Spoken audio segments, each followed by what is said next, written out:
टिपू सुलतानच्या हातामधल्या अंगठीमध्ये शिरामांचं नाव होतं, हे विसरू नका.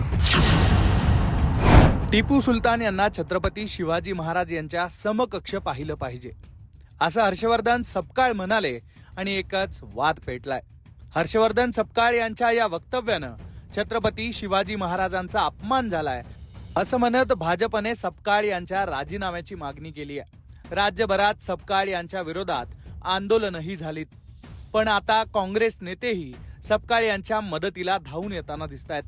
काँग्रेस नेते सचिन सावंत यांनीही भाजपचा हल्ला परतवून लावताना सगळी हिस्ट्रीच काढली आहे. भाजपला त्यांच्या जुन्या भूमिकांची आठवण करून देत सचिन सावंत यांनी भाजपची गोची केली आहे का, हेच या रिपोर्टमधून जाणून घेऊ. मालेगाव महापालिकेच्या नवनियुक्त उपमहापौर शान-ए-हिंद निहाल अहमद यांच्या कार्यालयात टिपू सुलतानचा फोटो लावला आणि नव्या वादाला सुरुवात झाली. टिपू सुलतानच्या या फोटोला विरोध करत राज्यभरातून अनेक प्रतिक्रिया आल्या. यामध्ये भाजप नेत्यांकडून अत्यंत आक्रमक भूमिका घेतली गेली. टिपू सुलतान यांचा फोटो काढून टाका आणि फोटो लावणाऱ्यांवर कारवाई करण्याची मागणी केली गेली.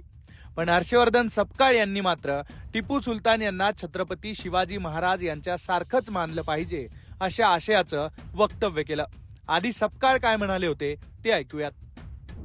छत्रपती शिवाजी महाराजांचं शौर्य ज्या पद्धतीचं आहे आणि एक स्वराज्य नावाचा त्यांनी जो ज्या पद्धतीने एक विचार दिला आहे, अगदी त्यांच्याच मांडेआळीमध्ये त्यांच्यानंतर त्यांच्या बऱ्याच कालावधी लोटल्यानंतर त्यांचा आदर्श घेऊन टिपू सुलतान यांनी इंग्रजांच्या विरोधात कुठेतरी लढा पुकारला होता.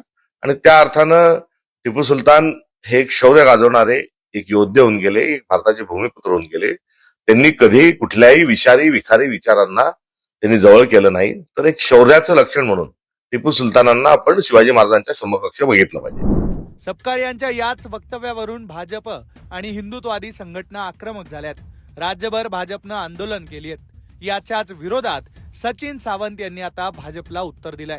एक भली मोठी पोस्ट करत सचिन सावंत यांनी भाजपला त्यांच्या जुन्या भूमिकांची आठवण करून दिली आहे. ही पोस्ट काय, सावंत यांचं म्हणणं काय, सविस्तर मुद्द्यांमधून जाणून घेऊ.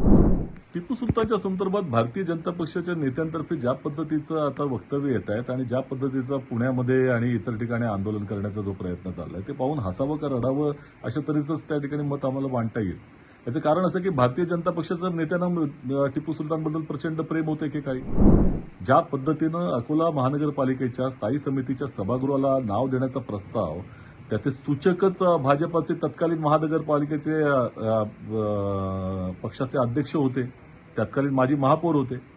2013ला ज्या पद्धतीनं एम पूर्व वॉर्डमध्ये एका रस्त्याला शहीद टिपू सुलतान यांचं नाव देण्याचा जो काही प्रस्ताव होता, त्या प्रस्तावामध्ये सगळ्यांच्या जास्त सह्या या भाजपच्या नेत्यांच्या होत्या. आताच्या ज्या महापौर आहेत मुंबईच्या, रितू तावडे, त्यांचं नाव त्या ठिकाणी वरती दिसतं.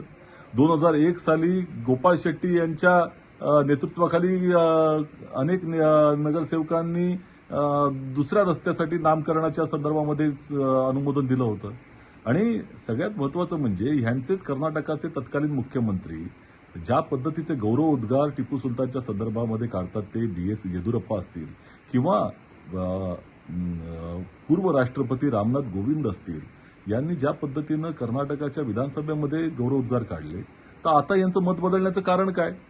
केवळ ध्रुवीकरणाचं विकृत राजकारण करायचं हाच त्याचा अजेंडा आहे. आणि त्यामुळे या विकृत राजकारणाला थारा महाराष्ट्रामध्ये कोणीही देणार नाही. आणि सगळ्यात महत्वाचं म्हणजे भाजप नेत्यांनी कान उघडून ऐकावं. टिपू सुलतानच्या हातामधल्या अंगठीमध्ये शिरामांचं नाव होतं, हे विसरू नका. एकूणच या सविस्तर पोस्टमधून सचिन सावंत यांनी भाजपला अनेक जुन्या गोष्टींची आठवण करून दिली आहे. त्यामुळे आता भाजप नेते यावर काय उत्तर देणार ते पाहणं महत्वाचं असणार आहे. या सगळ्या वादावर तुम्हाला नेमकं काय वाटतंय ते कमेंट बॉक्समध्ये नक्की लिहा आणि अशाच राजकीय घडामोडी जाणून घेण्यासाठी लोकमत पाहत रहा.